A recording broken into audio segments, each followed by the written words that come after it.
sango ya Congo. Edino, image. Edino, image. Edino, image.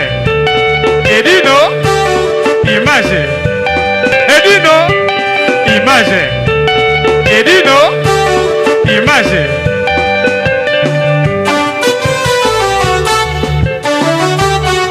Ouais. Edino image. Panza sango ya Congo. Sango ya Congo ekenda. Etambola. Mokili mobimba. Bae banini ekoleka na mboko yo Congo. Ah ouais?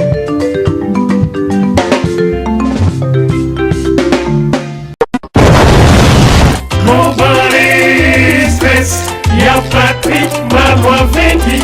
Mon Paris Express, y'a Malouavengi. Bonjour, Bissanini. Hi baby, you are kufi baby grave. C'est chaud. Et ça oyinda umela soki oye na agence ote veut dire umela te. Global Express, c'est Patrick Malouavengi, Rue Léon numéro 25. Baby agence ya grave, agence ya munene. Oyo tozoko tinda ba koli na biso na Kinshasa, ba koli na biso na Angola, ba koli na biso na Brazza.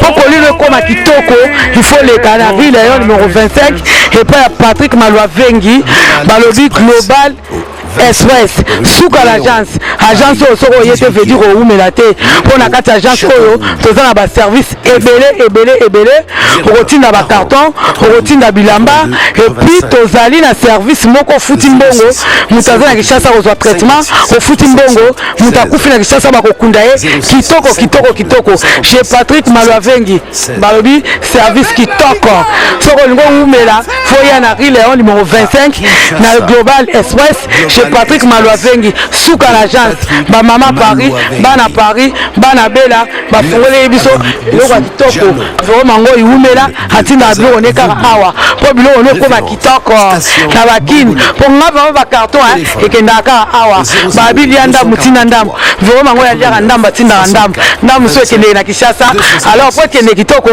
boya l'agence na biso na Global Express chez Patrick Malouavengi Rue Léon numéro 25 bala poto boya bo umela so bo yete fedi bo umela te ay baby ay kufiu mama l'agence agence aboye besoin nante yango yo ba melembi na kati ya Château Rouge et esika obunga te Rue Léon numéro 25 umela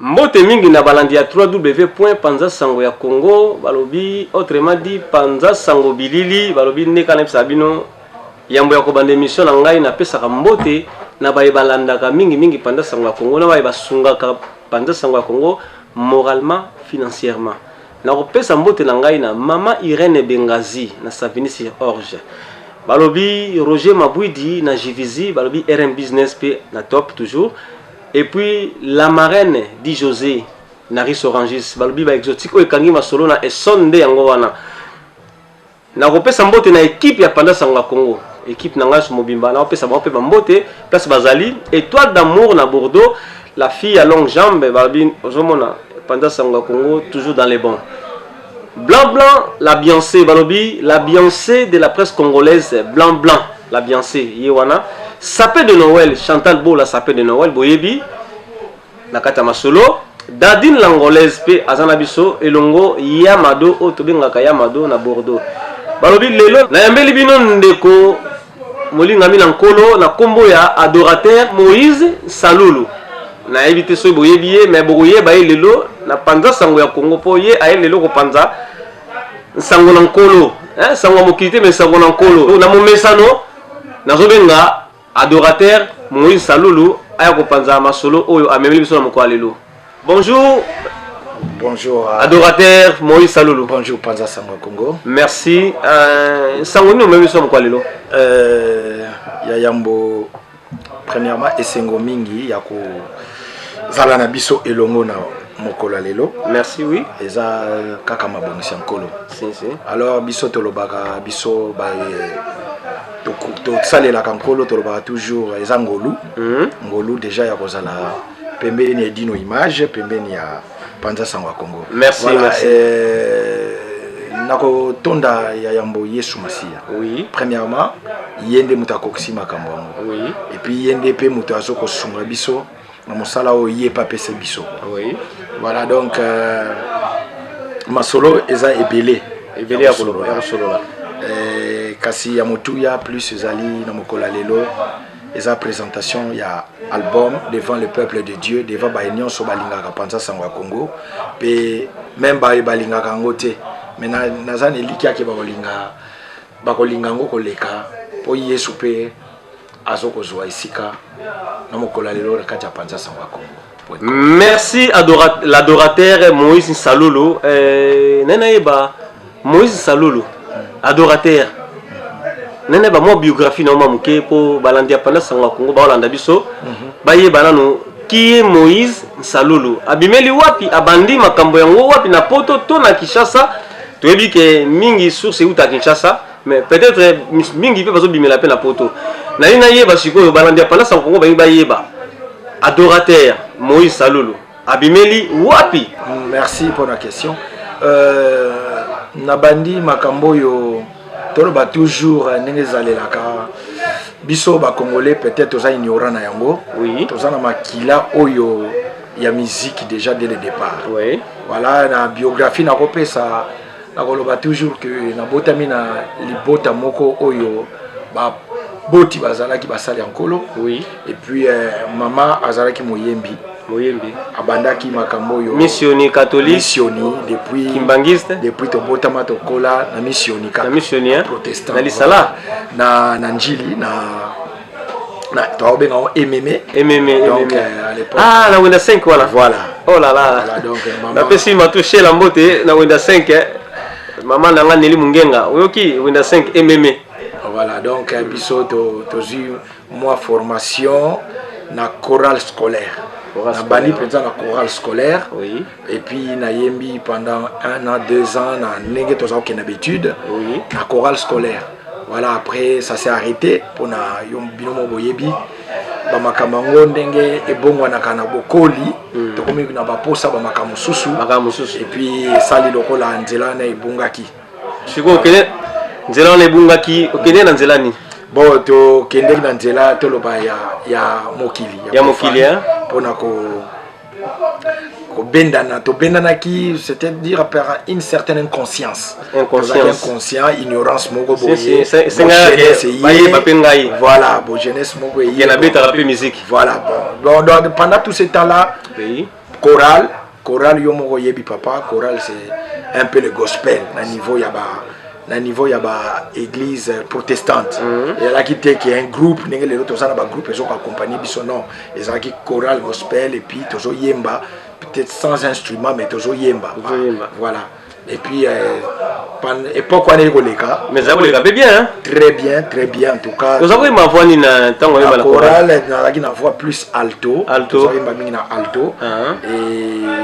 et alto lelo c'est un peu synonyme à deuxième voix na katia musique deuxième voix oui musique typique ouais. Voilà et puis toyeko longwa et puis en fait toyeko naiko tika makambo wana na école esili to se pencher plus na sport voilà na sport et puis ba talent ki mingi na balle voilà ce qui a fait que batu mingi ba reconnaître nga en tant que footballeur voilà obeta na masano na ba tout sport to télémisi équipe on a depuis barrage à 15 ans 16 17 18 to kende moi transfert na Coca-Cola mais moi confusé Salemi na ko Angola ko beta susu na beti inane na équipe nini Alliance Pétrole de Cabinda na Cabinda beti pendant 1 an et puis to bimi champion na Cabinda to beti appuramento de Girabola et puis to yeko bima deuxième to loupé comme à la première division ce qui fait que to beta qui pendant saison mobimba comme semi-professionnel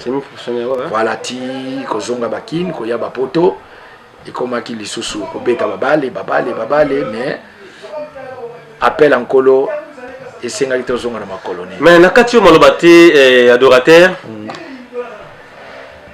na ntango moko boye namonaka yo na mwa groupe moko boye ya ba jeune ya poto staff élégance ozo se rappeler na staff élégance voilà mais obetelinga lisolongo te staff élégance musique to zongeli musique na poto kokota musique directement ezalaki na musique profane voilà eza eloko moko eza na makila kolingango ezalaki mingi et puis lokola tosanganaki na baleki ndeko mosusu bazowuta bakin tokoyeba ta bakombo so ozala bango na motuti lelo baleki baki mingi bagifoli Gervais Cardinal akoma koyembela mpe nkolo napesi mbote esika azali et puis tozalaki na baprince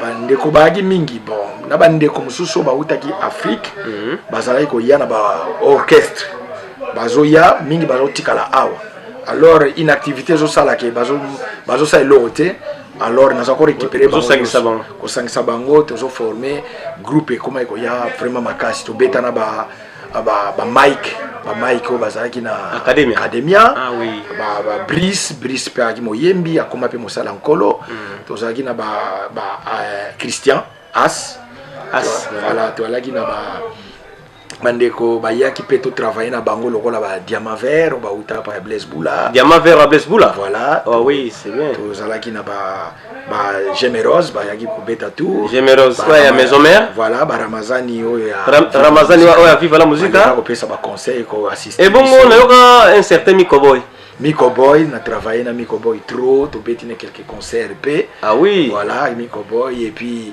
toyeko zwa Onésime Kenga Onésime Kenga on est ayeko étoffer vraiment groupe et puis tikalaki po yé mutali bossa keneki na bonzambe voilà era kena bonzambe après azo benga po tozawo sanenda kumoko pana ngai mais à un moment à se détacher akina makamankolo alors natikaki pembeni biso to continuer chemin ouais voilà ce qui a fait que eloko nini kotaki esengaki yolanda Onezingi na nzela oyo Onezingi azali voilà nga naza na fiancé à l'époque oyo nde ala kolinga mingi makambo nzambe et puis azaki ko conseiller nga plus nakende kobeta musique ya nkolo yango netindaki yo epusaki yo kotana non dans un premier temps naza kolinga na ngate na lobi bon ozomona nga netika ke voilà makamankolo tika ye moko nkolo asala na kotyanga bapression mambebele en tout cas nazokoka te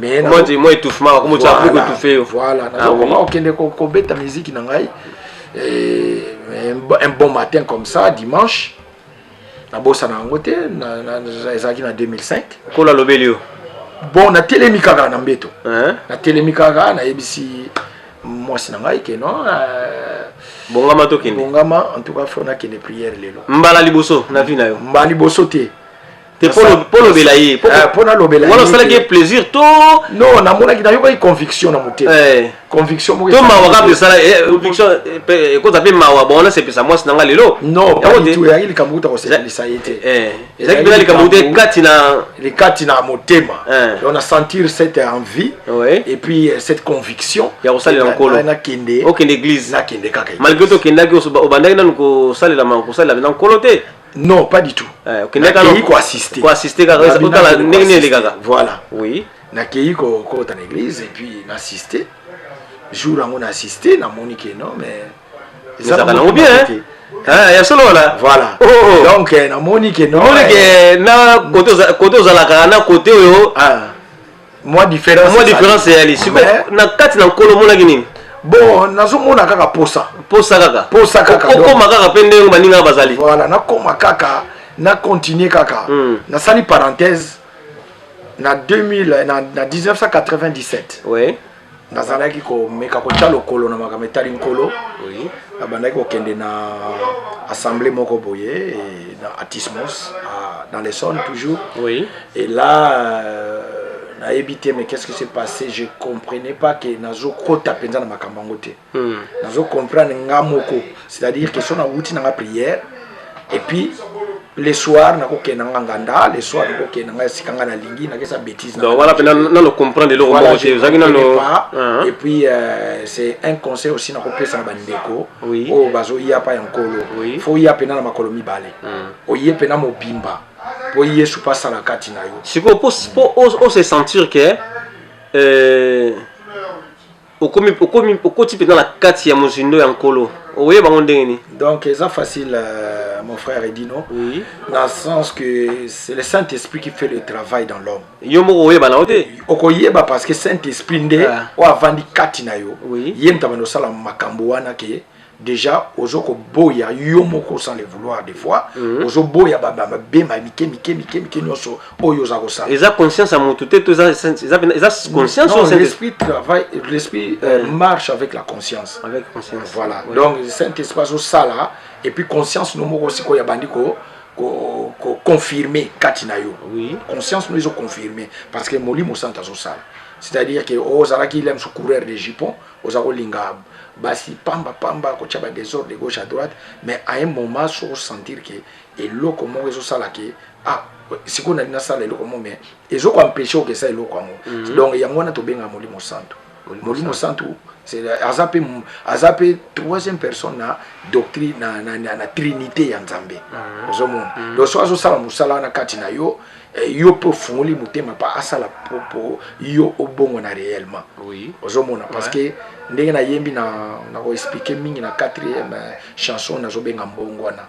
Donc c'est-à-dire que to bengi mbongwana parce que mbongwana vraiment c'est le Seigneur Jésus en fait. Yemu ta ko sala musala wana kati na yo. Des fois ozo décision que na lina tika eloko boy. Mais so ko mpemene eloko wana ba force ezo zalati. Potikango. Wana eza nini kozanga Saint-Esprit kat na yo. Voilà, Saint-Esprit na zui penza plasté. Ne to mona ba frère mususu to sangala ensemble mais l'air mo pe azo melani moi. Voilà. Donc molimo santo pena na vandi complètement. Donc baba quelque part cause appelle hypocrisie hein, non? Pour ba hypocrite pe baza mingi na voilà, hypocrisie eza lo malamu te. Baza pe mingi kati na nkolo hein. Toujours mon ebele. Pe bazo fingi za kombo na nkolo. Voilà. Est-ce que yo za makambo wana te? Non, ce qu'on a lobby devant l'écran de télévision. Oui, tout balandi faut ba comprendre. To yambi mosala nkolo. Bien sûr. Bande ko comprendre que biloko wana vraiment par la grâce de Dieu ils ont sauté. Ils ont sauté hein. Ils ont sauté. Pas na yo. Pas na ngai. Complètement ils ont sauté. Mais si vous conseille ne ko pesa bandiko oyo basala hypocrisie ya komela masanga azo aye na kibonzambe la sino kibonzambe nzamba zolo bandamba sala ka bonzamba sala ka boye. Mais quelque part bozana ye asa makambo yo eso ko plaire na biso te bato tozana ye longo. Voilà, merci ndeko na. Oui, ngani na lingo pesa na CTT mais o pesa na mo ba conseil parce que on va comprendre depuis l'emso ba basana ko bunga. Bible lobi na biso quand on accepte le Seigneur Jésus-Christ comme Seigneur et Sauveur. Oui. Nzamba fongoli porte mo boy. C'est-à-dire makambo nyonso oya mabe. Oui. Toutes choses anciennes Bible lobi sont passées. Oui, donc faut eleka. Ouais, comme moto la sika. Voilà. Ouais. Biloko asika eye. Eye. Soki biloko asika izo yate, c'est koza na biloko kala. Biloko kala ezaka. Voilà. Donc c'est que nanu obongwanité. Nanu obongwanité. Ne nous voilons pas la face. Nanu obongwanité. Osala nanu oya mokili, oya diable. Parce que nzele zaka mibale. Na sana nga be oleka na. Nzamba omona nengati. Omona nengati, orka mona kanyoso. Azomona kanyoso. Voilà donc ndeko soko zo landanga lelo soki yo sala nzambe babenga ole so chante. Au prédicateur, au pasteur, aux diacres, aux protocoles, aux nakata musala nkolo. C'est le conseil na opesa yo. Ko ne Paul a lobby tout flancher les deux côtés. Donc tous les deux côtés. Oui. Soit aux Nzambe, soit aux Nzambe. C'est clair. Ndenge ndeko na biso frère Patrice Sayemba. Voilà, exactement. Il faut être chaud ou être froid. Voilà. C'est ça. C'est ça, voilà. Donc, musoza tiel yebanta basal asanza na yo. Ezala ba mono danger yemba ka swinde nini. Ezala ba mono te ya ndenge nini. Mais tant que ozaka les deux pieds de deux côtés ndeo nanga. Donc to ke na biso batangwa suka. Yangwana na ye, oui c'est vrai na ye pour na représenter album en tant qu'adorateur de l'Éternel. Mais quand il y a adorateur, un vrai adorateur, c'est celui qui craint le Seigneur. Na musala to osala. Ozoka adorer Nzambe na nyonso. Ezaka na loyembo te na nyonso. Na nyonso tozo adorer Nzambe. Yango wana conseil vraiment ya munene yango wana. C'est qui se sont sanctifiés verront ta gloire. Saint-Esprit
poissons des eaux, t'adores à leur façon. Moi créé à ton image, où suis-je pour t'adorer?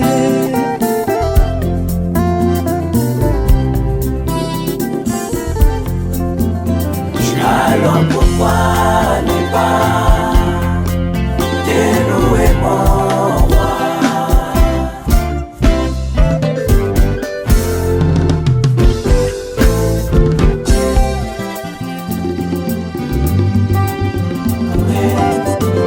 Je te célèbre, le roi des rois, oh Seigneur. de toute ma vie, je ne ferai que t'adorer. Je t'adore. Pour ma famille, Je t'adore. pour mes enfants, Je t'adore. pour ma femme, Je t'adore. pour mon mari, Je t'adore. pour mes frères, Je t'adore. pour mes soeurs. Je t'adore.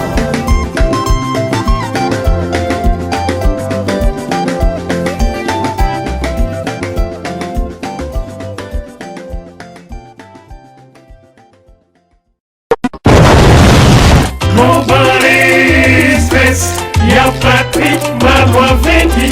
Mon Paris Express, y'a Marois Vendi. Major Bissadini. Hai baby haikufi babi grave c'est chaud eza ya koyinda umela soki oye na agence oyo te veut dire oumela te. Global Express c'est Patrick Malwavengi Rue Lion numéro 25 balobi agence ya grave agence ya monene oyo tozo kotinda bakoli na biso na Kinshasa, bakoli na biso na Angola, bakoli na biso na Brazza. Po koli le koma kitoko il faut le kana Rue Lion numéro 25 et pas Patrick Malwavengi balobi Global Express suka l'agence oyo soko yete veut dire oumela te po na kati agence oyo toza na ba service ebele okotinda ba carton okotinda bilamba et puis tozali na service moko futi mbongo mutu aza na Kinshasa kozwa traitement ofuti mbongo mutu akufi na Kinshasa bakokunda ye kitoko chez Patrick Malwavengi balobi service kitoko soko olingo oumela foya na Rue Lion numéro 25 na Global Express chez Patrick Malwavengi suka l'agence ba mama Paris bana bela bafungole biso eloko ya kitoko vraiment ngo iumela atinda biloko ne kaka awa po biloko ne ko ba kitoko na bakini po ngaba ba carton ekenda kaka awa ba bilia ndamu tina ndamu vraiment ngo ya liaka ndamu tinda ndamu so ekende na Kinshasa alors po ekende kitoko boya l'agence na biso na Global Express chez Patrick Malwavengi Rue Lion numéro 25 bala poto boya bo umela so bo yete fedi bo umela te ay baby ay kufi mama l'agence agence aboye besoin na nte yango yo ba melembi na kati ya Château Rouge et esika obunga te Rue Lion numéro 25 umela. Merci balandi à toi W.Panda Sangwa Congo bomoni adorateur Moïse Salulu auti ko solo la moi oazaki na okati na ye nasi ya transmettre pe na ba yi o baza ya kubunga bazwa moke nzela ya kutambula na nkolo elongo. Alors toujours lobela sikoyo nouvel album ya mosali na nkolo na titre ya Je t'adore Jésus. Alors kati na album oyo eza la chanson moko oyo bato balingi mingi ndeko mwasi ndeko mobali olanda ngai liboso ya ndako na yo liboso ya télévision na yo le panier circule ndeko na osepela na yo ba DVD oyo soko CD oyo soko lingo zongo na kota numéro ya Panda Sangwa Congo o contacter Panda Sangwa Congo o kozwango na ntano muke le panier circule. Alors yemoko aza pembe na ngai a opesela papa, pourquoi les panneaux circulent titre sur balingi yango mingi mingi? Donc merci pour la question. Oui. Na album Oyo et Utibima il y a quelques mois. Et ça na 12 titres. Ils en a 12 titres. Mais ils ont la chanson moko bat ba sepela nango mingi. Non, ils en a ba chanson o bat oiseau sepela nango. Mais au moni na kati ya musala Oyo ya banzembo. Oui. C'est vrai tolinga bat ba yeba banzembo nyonso.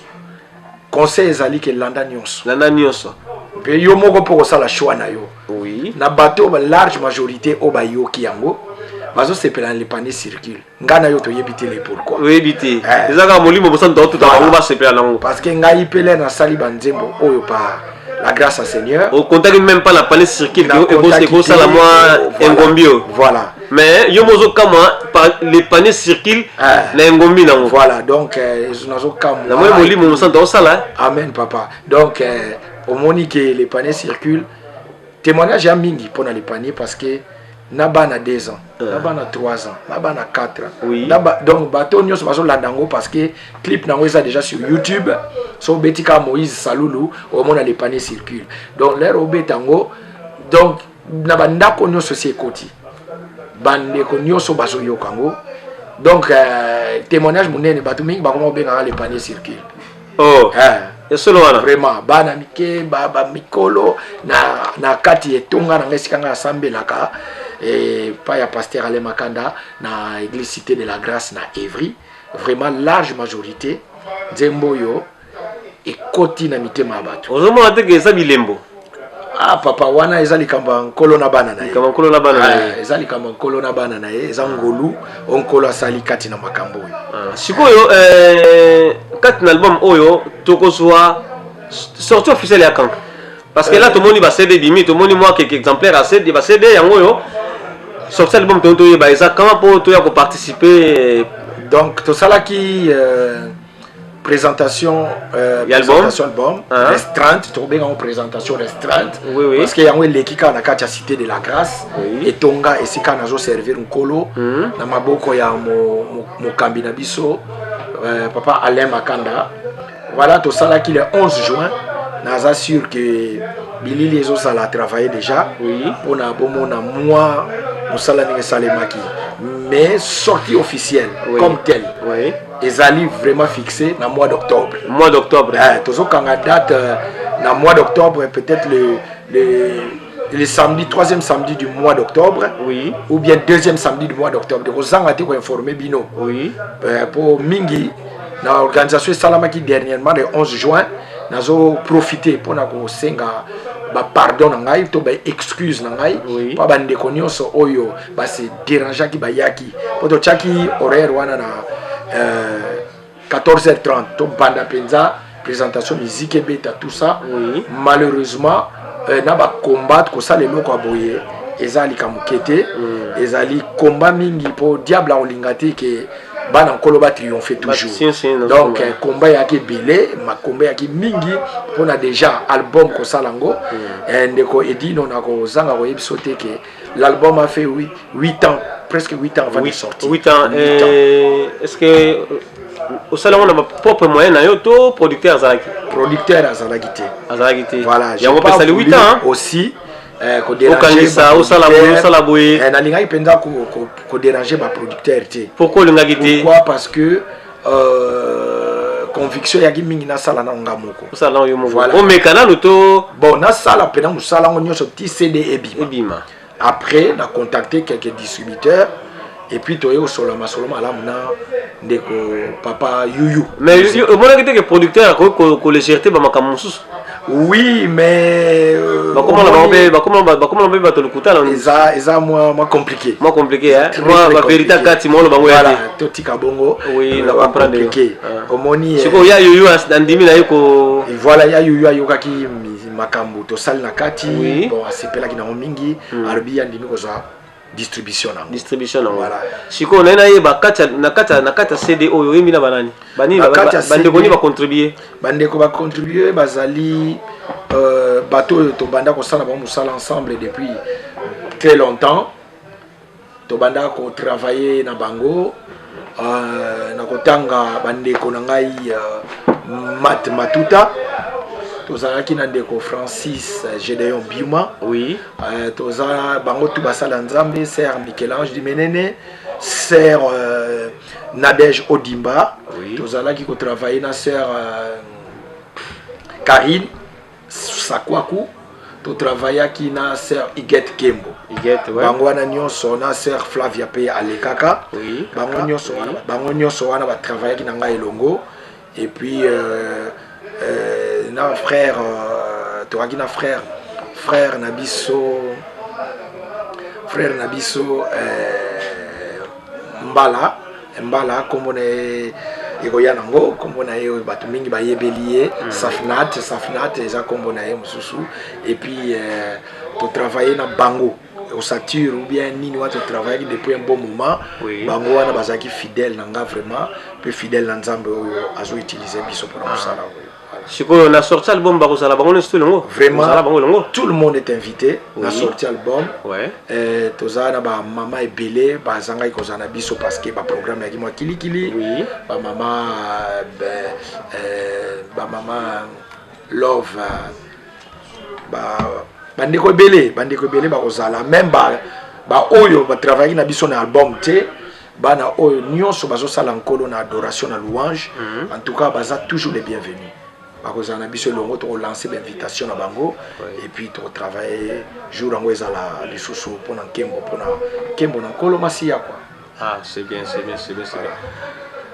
Bon, tu comme presque na suka ya masolo na biso na ngane ba programme siko ba programme ya bon Moïse ba programme na ngai ezali ya munene za au mois d'octobre. Mois d'octobre, ouais. Mois d'octobre. Na mois d'octobre, tu as na DVD. Na DVD, voilà, tu as travaillé. Parce que tu as dit que Mikolo clip CD comme autant na DVD pour comment préférer que tu la ming DVD. Yo mo la même na YouTube hein. Voilà. DVD mudatene YouTube na ya la image na ça DVD tu as travaillé. Tu as là qui déjà 4 clips. 4 clips ouais. Voilà, tu as continué musala na ndeko Flavien et on a travaillé côté tournage. Tu as travaillé plus aussi na Kinshasa. Oui. Na ndeko Trésor Amos Luzumu, as prophète azo émergé na katia œuvre de Dieu. Il y a na chaîne numérique oui. Et puis il y a représenter l'album na niveau Kinshasa pour na contact makabebele tout et ça les promotions. C'est pas musala moka muke. Les autres senga benaza entouré na neveu Patrick Makamina. Donc na pesi bango nyonso mbote na kin vraiment bandeko nyonso si bazwa album na kin et puis nanu ndeko Edino na koloba album na kin officiellement na comité. Il y a quelques CD komaki mais ils a plus pour la promotion. Pour la promotion. Mais album na kin na zakora ozala na kin na mois d'août si Dieu le veut bien. Oui. Mais tozota la ndenge bilombo yebi situation mboka et puis to programmé Kinshasa pour très bientôt. On a continué Moussala wana Brazzaville et puis Libreville aussi. Nakacho Molobate frère Moïse. Lina yeba sikoyo sortir album yo pesi biso mois d'octobre. Mais mois d'octobre to yebi date ti parce que yebi ke poto tambula na ba programme hein. Merci. Dans mois d'octobre oui, faut préciser quand même date. Préciser la troisième semaine il y a mois d'octobre. Et ils ont la week-end troisième semaine, ils ont un samedi. Oui. Et tu as la mine en matinée parce que tu as besoin de la libre. Oui. Matinée, ça veut dire que tu as la musique 15h, 16h. Oui. Tu as une présentation. Ils ont live, hein? Vous êtes en live? En live. Ah, en live, tu as la présentation restreinte de live. Donc, tu as la en live pour préparation de la makasi. Tu manqué de déjà. Le peuple de Dieu, Moussala Oyo, ils ont bon déjà par rapport à. Oh, t-shirt. Oh, mais c'est beau, un t-shirt là. Merci beaucoup. Oeza Moussala. Oeza Nini. Pour le jour, il y a sortie officielle. Siko. Pour la bandimi bala, bandeko bala, dans la bangoto. Ils ont la uniforme, il y a toute l'assemblée, l'assemblée. Cité de la Grâce. Oui. Donc, une forme bisogno sur la Cité de la Grâce. Siko, pour pas zongo. Bato bakozwango na contact na biso na sur un numéro donc s'afficher dans l'émission awa oui oui beaucoup contacter biso beaucoup mona ba t-shirt ezo te kamanango nantalo muke hein kaka nantalo muke oleki wana toni ba peso talo eza vraiment un prix dérisoire pour na tokoka ko travailler sous parce que toi na posa il y a évangile et qui est vraiment liboso kolenga lisusu au travers de l'album to silisa to bimisa voilà ndeko mwasi ndeko mobali t-shirt yango yo balobi mokili bakumisa pe bango ba mokili mais biso ba nzambe to kumisa pe biso bonzambe amen o ezan ndeko na biso frère adorateur Moïse Salulu en tout cas boya ebele na mois d'octobre date bapesi bino eza na ekoza à peu près le 20 hein? À peu près 3 semaines. Troisième semaine ya mois. Samedi. Eza samedi 3e semaine ya mois. Boromona boya ebele. Panier au circuler na. Panier eko circuler toujours. Botaka les paniers au circuler yango de. Paniers au circuler na ba image yango yo. Boya to soutenir frère. Balobi bilo bolobaka ke ba o ba uta kisasa nde bakala na nguya. Yé des frères na mino pesa na nguya panier yango yo. Amen. Panier yango yo tokoya biso so pendant sango Congo dans la terrain. Bandeko basit nyonso bakozala na ko inviter bandeko basit tout bakozala pour te soutenir œuvre de Dieu. Il y a ndeko na biso adorateur Moïse Saloulou. Alors Moïse Saloulou to komi presque na suka. Merci. T-shirt to yebi ke to rejoindre la même na église hein. Amen. To rejoindre même l'église. To komi la suka émission na biso na yo senga yo pesa biso moi liloba na yo oya poto kabwana na yo. Merci beaucoup. Na ko remercier vraiment le Seigneur des Seigneurs, Ouassali qui est le Loto Koutana, Nabino par le média, par la presse, par Panza Samboya Congo. Merci. Si vraiment ezokola na kolo na ngolu ya tata. To bonde la mingi bande ko bazo panza pe sango liloba pona mbongwana ya batu. Voilà, merci beaucoup. Et puis na ko zanga te ko remercier ba famille na biso. Si. Ma famille, propre famille Saloulou. Ndambo tozana kisasa musutu tozana poto. Oui. Donc ya Thomas, ba sœur Ntimba, Brigitte, awa pe ba Roger, ba José, ba Samson, na belle famille nangai, famille Botekola. Oui. Yemoko Modogo Botekol na kisasa. Papa Jean-Robert Botekol, nazo remercier vraiment ma femme Cynthia Botekol Saloulou pour les lois comme yanga. Et puis bana nangai na otanga bango nyonso parce que nazo bénir bango à travers de cette émission. Si, ça va la temps papa, il y a Brian, il y a Elisabeth, il y a Moïse Junior, oui, Joshua, nazana Elijah, puis nazana Oracle, oya kangi makambo na suka. Voilà. Donc nazo remercier vraiment famille Mapuata. Josélie Mapuata, bonjour. Moi c'est Joël Mapuata Botekol, et puis bana na bango Joélie pe Anna. Na kena famille Bulungu, belle-mère nangai, Mama Zozo. Donc famille ça la famille Bastar hein. Ah donc eza ngolu kaka. Eza ngolu hein. Voilà donc c'est bien. Noko Laurent Bulungu, Miki Bulungu, tous na bango ebele na ba Rudi, ba Bobette, Laetitia Bulungu et puis Jenny Bulungu, mobile Serge Lipomi. Famille nyonso eza ebele. Na remercier muninga nanga Mabizu Mambu. Vraiment ya yebi masolo nenge bandaki na lelo nde tozo kende na ndenga nkolo. Na remercier famille Mambu, famille Mabizu Mambu et puis tozo tonda bande ko nyonso ba participer ki na album. Oui. Bande ko nyonso o bazaki na ngelongo. Ba pasteur nyonso basungaki ngana ba prière na bango. O lelo pe bazoko yambanga na l'église na bango. Merci mingi na papa Langa, pasteur Langa, Guy Ndiye, azape beau-frère nangai, Nenette Mapangula, et puis vraiment bazé belé. Nazo remercier vraiment bandeko o ba participer à l'album surtout. Ba pesa ki temps na bango sans na futaka bango mbongo soki ndenge nini. Bazaki nangé longo pendant ces 8 ans de travailler ensemble.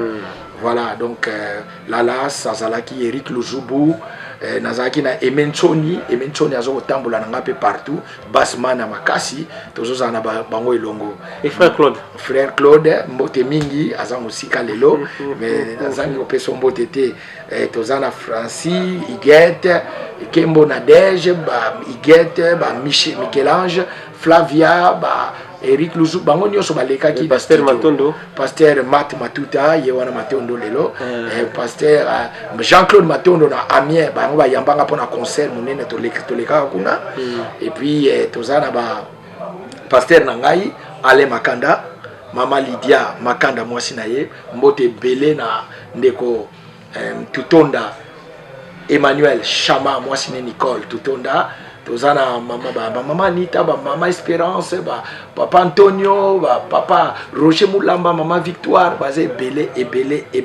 to aussi ça mokoloté pour nako. Oh nyoso yoki en tout cas, nzamba pambola bino nyoso et puis taxi. Tozang sa bangote, ba collègue na ngai. ATC Mobimba. ATC. Papa président Moïse Viri.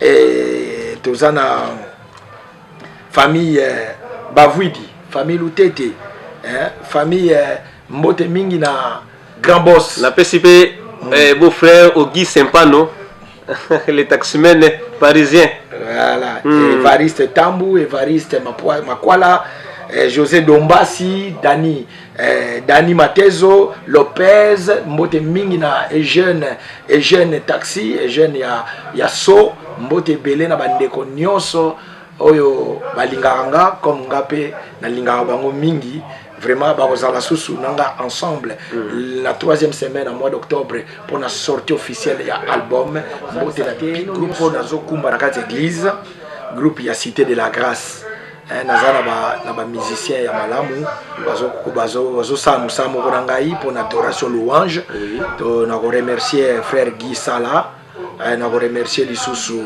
frère Olivier nazo remercier frère Jason ba maman frère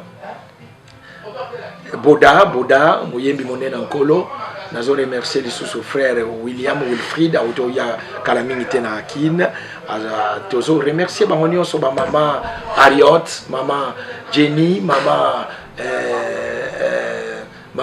Mimi, ba maman nyonso baza ko sa mosale longo na biso frère Diedo le bass man vraiment mbote mingi vraiment nzamba suka biso ko na mosale kende toujours liboso. Merci mbote na bino nyonso o na tangite vraiment bolimbisa pourtant ezape moke po zape belé o boyebinga pe bolinga ngai voilà. Merci na Kolomasia na nyonso ko. Merci l'adorateur Moïse Saloulou. En tout cas, na sepeli ko yamba yo na miko apanda sanga Congo. Malasima to la na oli so poto sorola. Na moli masolongo ze lengi mingi. Masolongo kolo na linga ngo mingi. Mais na sanga moi connaissance ya bakamla nkolo. Mais na osepela nzambe o ayo. Amen. Asala pe kati nanga. Amen.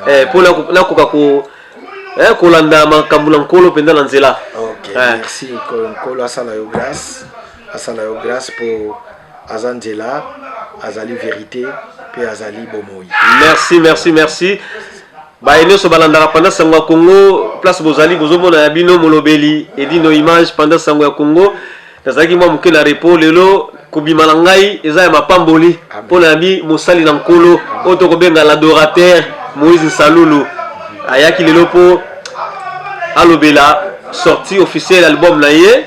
Alors la sortie officielle album tozanga te tozala biso nyonso équipe pendant sangwa Congo mobimba. Ba léopard nyonso de la presse congolaise ba ozala na biso na ye elongo alors pour te soutenir œuvre na nkolo. Et si ga otozali plateau ya pendant sangwa Congo boyebi chez Aaron Mitogas balobi so bomo la dino image na kupo ezande awa salon Plamedi na gare de l'Est 93 Faubourg Saint-Martin au mona Ambara Kuziama yende osala po edino za la bogos boye Ambara Kuziama yo yango yo maître JP Mandiangu wana so staff ya salon Plamedi Maman Brigitte Motema ya Aaron Mitoga la peso ba mbote mingi peso ali équipe apana sama ko mo bimbala on pesa mbote la ngala étoile d'amour la fille à longue jambe balobi na vacances ali kuna mbote mingi na Suisse ndengo zali blanc l'ambiance balobi pembe la pembe de la presse congolaise blanc Dadine l'angolaise balobi ya mado la biso étoile sapin de Noël Chantal Bola Glody Bafosette Judith Sebo na Lyon babi bozé belé dit José la marraine maman Irène Bengazi Willy Kalume Diki Bamana bozé belé en tout cas lelo minga ko lobeza te na ko boka mingi te bota na za rimé mais na sa musala amen pour ki makambo kolo so ki makambo su na ngaya te mais lelo musala na nkolo ayo basa ayo so pa mapamboli kati na pendant sango ya Congo. Donc tu peux rater bénédiction au yango to saisir yango. Alors babi zala na nkolo yo kelengi. Zala mona na nzambe yo kelengi. Yango biso bana na nzambe. Yango bomona edino image toujours mapamboli zo koya. Bala yo so bakoya kasi bakoya ka kosangana edino image. Alors yo dongolo miso keba moto na nkolo et frapper yo. Yo dongolo miso ça toujours contre edino image. Yo bi relation edino image ça na ngote.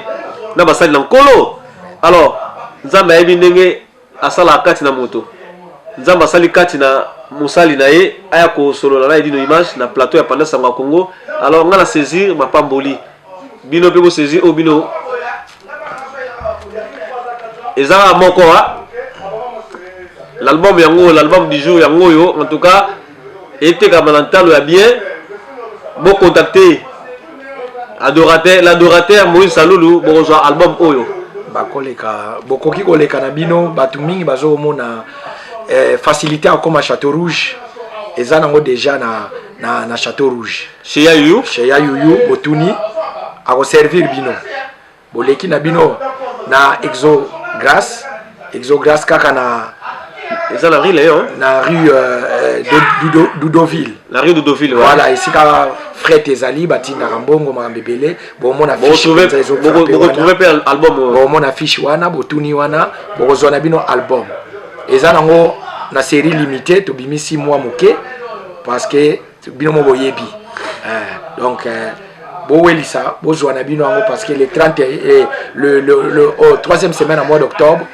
entre le 20 et le 21 octobre to yemba ensemble bandemo nyonso eza na kati album to kolinga ndeko mo spende ko mobali oyemba na biso elongo banzembo za kati na album oyo en tout cas mingi akolobeza te bino bayibolanda mingi pendant sango Congo mama Matinda na Barcelone yoyebi na Espagne na peso pe mitano yango yo Ogi Champagne Switzerland balobi okuluze balobi ya motema équipe pendant sango Congo et comme munene na Afrique du Sud to bandi na Afrique du Sud to bandi alors donc c'est la bino so bosunga pendant sango Congo boye ba ke Afrique du Sud pendant sango Congo et bandi alors na mapamboli il y a l'adorateur Moïse Salulu ndé a soutenu pendant sango Congo po été to comme mikili nyonso amen alors lelo to suki na biso awa mingi ya kolobeza nango souté en tout cas to clôturer la biso merci beaucoup na pesi vraiment merci mingi na prophète Otis Dylan à Saint-Étienne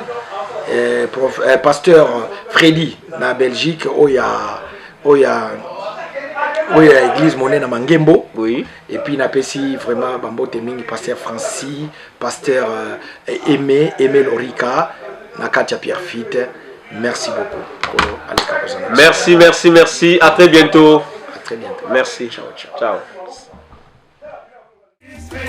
Y'a Patrick Marois Vendi pour Paris Express. Y'a Marois Vendi, Major Bissadini. Hi baby, you are kufi baby grave. C'est chaud. Eza ya koyinda umela soko oye na agence ote veut dire umela te.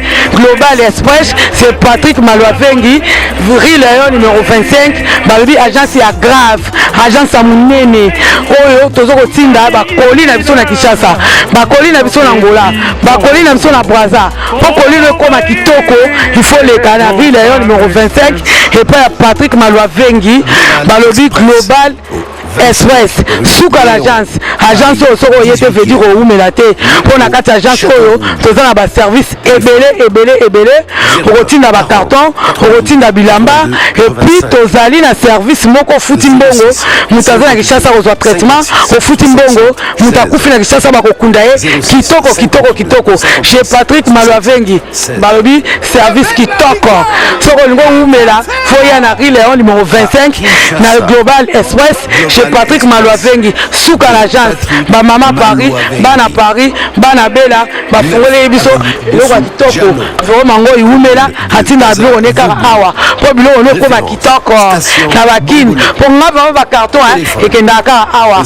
ba bilianda mutina ndam vraiment ngo ya jaka ndamba tinda ndam so ekende na Kinshasa alors po ekende kitoko boya l'agence na biso na Global Express chez Patrick Malwavengi Rue Léon numéro 25 bala poto boya bo umela so bo yete fedi bo umela te ay baby ay kufi mama l'agence alliance ya boye besoin na te yango oyo bameli bino na kati ya Château Rouge eya sika obunga te rue Léon numéro 25 umela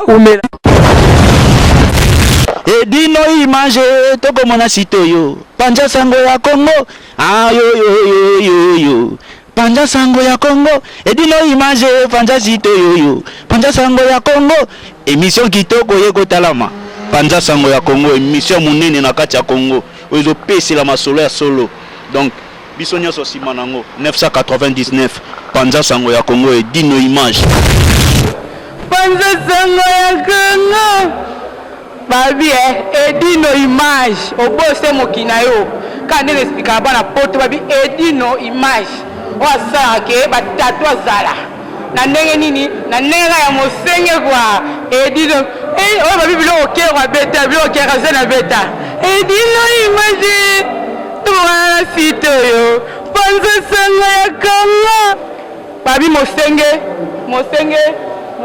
binaka zo mosenge edino image panza sango ya Congo bana Paris bana Londres bana Belgique bana Hollande bana Suisse bana Canada bana partout panza sango ya Congo edino image bolanda yango po yango ezana makambo ya solo eutaka na source edino image papa edino image ye azwaka tina source ata